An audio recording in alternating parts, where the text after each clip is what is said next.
So I also All saw about something that says that MotoGP, shouldn't be looking to add another round in the U.S. and maybe look in South America. What are your thoughts on that? We definitely need another MotoGP round in the U.S. I think we're big enough to have a couple of rounds. Yeah, I definitely think they should find a way to add another round in the U.S. I mean, I don't know what other tracks that's even close. I know before I think it was Indianapolis, but I don't remember MotoGP back then. But Indianapolis and Laguna you know, Seca that have hosted yeah, MotoGP right, events.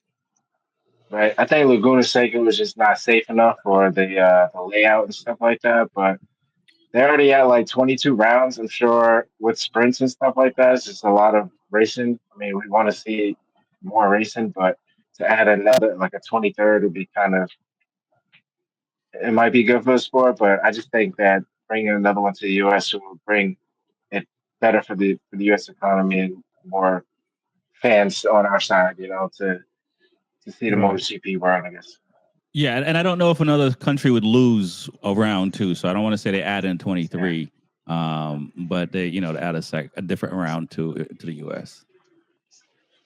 I mean, every year we start a season with such and such a rounds, and we end up canceling one or two anyway. So we should just be good to have a second one in the U.S.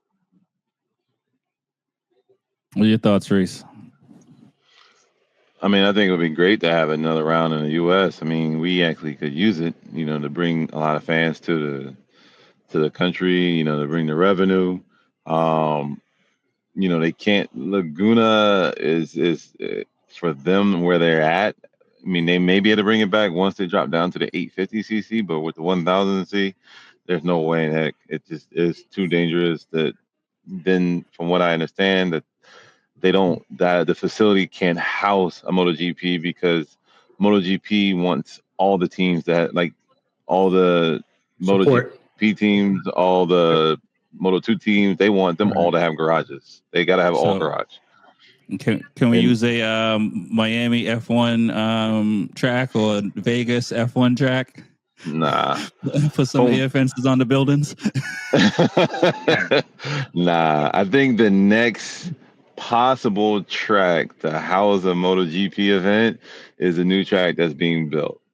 The new track that's being built out there in Tennessee. I think that's the newest venue that can be housed. I know from what I hear, the smaller version is almost complete. The smaller version of the track, and they want to see how that section does.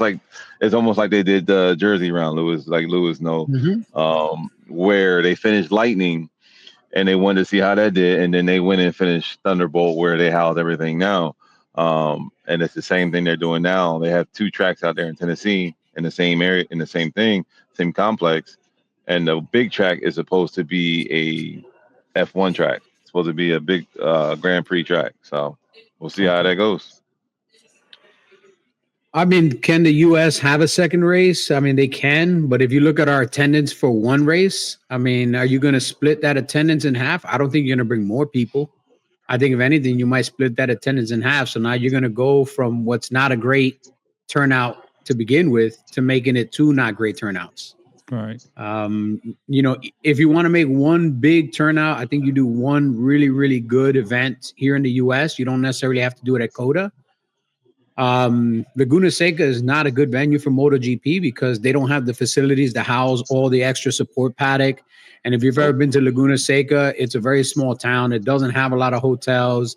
It's very difficult to get in and out. I mean, it can't really host a super big event. Indianapolis was great because the city itself is built to host really big events. There's a ton of hotels. There's a ton of restaurants. The track itself is massive. I think the biggest problem they had there was just the track. It wasn't maintained very well. It didn't have the runoff that they wanted. They didn't want to repave it. There was a lot of other issues, and that's why they kind of went away. But we did have two events at the same time. We had Indianapolis and Laguna Seca, and then we had the overlap of, I believe it was Indianapolis and COTA.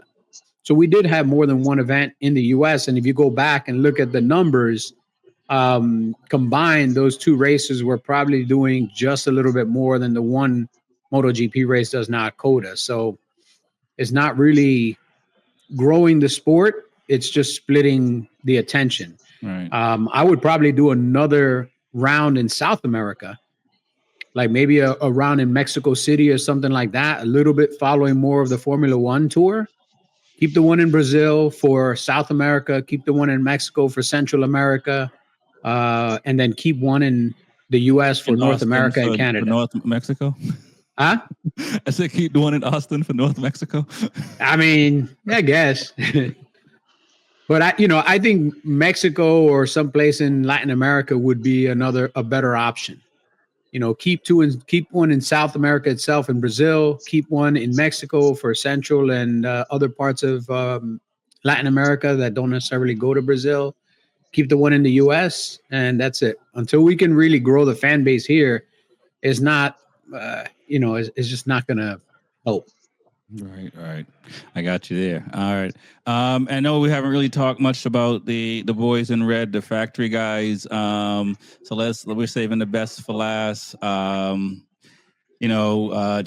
Pecco's in third place. Mark obviously in first place with lots of points where he could probably take maybe a couple of rounds off and do the turtle in the hair kind of thing and take a nap.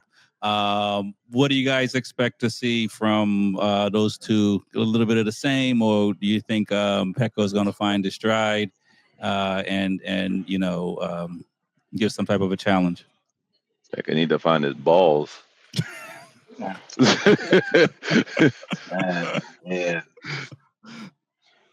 It's going to be interesting. So, as we know the results and how Lewis said, Pecco last year won the sprint and the GP. So coming into this round after all his struggles, I know he don't like the pressure and he probably wants it to go away, but it's like not again. So now he's up against pressure again. So I hope he can pull it out and do something, at least get on the podium. But we know Mark's being Mark. He's not letting go one bit. He's gonna give his all for the rest of the season. That's how I see it. I don't see him relaxing. I'll probably throw his game off. So I think Pecco needs to show himself this weekend to at least get some points. He ain't gonna catch Mark, but All right. definitely need to like Reese said, get some balls or something. We need to crash a little bit more in practice or something, just get some feel. Like he's at that is like all time low, 6 crashes out of the season or something like that. And it's not the typical Pecco we know, the champion. Right. But he's always been stronger the second after the summer break in the last 3 years. Who knows? What are your thoughts, Reese? I mean, yeah, he's been strong in the second half, but I mean, you didn't have the man sitting on a factory bike that's taking over the reign now. Now you're sitting there looking crazy because I just don't think that he had the caliber rider on that caliber bike to go against. Now you do. Now it's like we're showing you, hey, can you keep up with him? No. And it's always something. It's like lack of grip, or this didn't work, or it's something always wrong with the bike, and it's never wrong with him. It's always. Have you ever noticed? There's always something wrong with the bike. It's never him. So I mean, he has to come back with a different belief, right? I mean, you're in the paddock with these guys. If you walk into the stadium and the guys that you're playing are already not looking at you, you already know you got it won. So he has to come in there with some kind of fire, right? You got to come in there with some kind of fire. I mean, you got to come in there with some kind of belief in yourself. That you gotta come in some type of belief.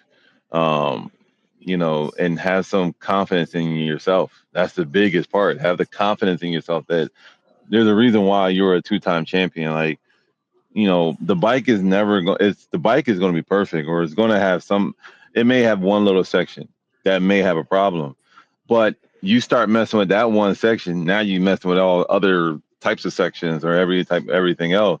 So your job as a rider is to ride around that. You have to ride around that, figure it out. And he's not figuring it out. He wants it to be perfect.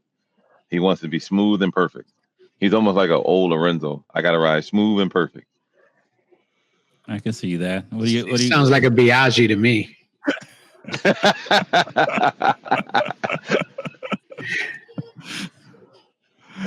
What are your thoughts, Damn. Lewis? It's he just needs to put his time in for the weekend and just get through the weekend, or Pekka I'm talking about, because it's already a foregone conclusion.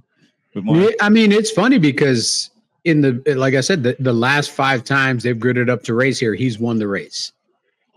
And so he does have the speed and everything else. My question is, this year with his complaints about front end feel and everything else, and this being a very front end heavy track, I mean, if you look at the layout of the track, I mean, it's got a couple of pretty strong braking zones. You got to have a lot of front end feel in a lot of these places.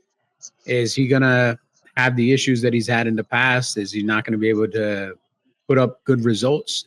I mean, we won't know until he starts turning wheels on the track, if he comes back from this time off and got his mind right. But Mark, even in the off season or even when they're on vacation, Mark still finds a way to give him a big old fuck you. I'm better than you. I mean, they literally just went to Bolton Park and rode around on Ducati V4s. And even there, Marquez was faster than him on pretty much factory SP bikes. It's like Mark, anytime he puts on the helmet, he's got to be the fastest guy. He can't not be the fastest guy. I mean, he went out there on a Ducati V4 SP factory, which is a fully adjustable V4, but he was within 4 seconds of Top Rack's winning race time just a few weeks earlier at that same track on a full spec World Superbike BMW. Like, that's just a different level, Like, that's just a different level. And if Mark keeps bringing that week in and week out, nobody's going to touch him. Even on the races where he doesn't do great, he still competes. When the bike's not working, he still competes. When the bike doesn't want to turn, he still competes. He still finds a way to stay competitive. Whereas, Bagnaya's got to stop this, I'm just going to finish the race. I'm not going to give that extra 10, 15%. I'm just going to concede that the bike doesn't work today. Like, if you can't ride an imperfect bike, then I don't want you riding a perfect bike, man, because the bike's not always perfect. You got to figure shit out sometimes. Sometimes you got to go out there, you get a bad set of tires. You figure out exactly what the problem with those tires are, and you try to do the best you can with the tires you have. Something's off balance. A sensor goes bad on the bike, whatever. You got to adapt. And what Peckla's showing me is that he has an inability to adapt. If you give him a perfect bike, he's a great rider, but not every bike is perfect, and not every situation is perfect. You got to ride around the problems. I don't know if you guys ever played like the older World Superbike games. They used to have a mode in the old Superbike games where they would give your bike a problem, and you would have to figure out how to ride to win the race with a bike that had third gear didn't work. So you had to go from second to fourth. So you would lose all your drive. Like, same thing here, man. This dude has to learn to ride around these problems. You're a professional rider. Be a professional. Figure it out. All right.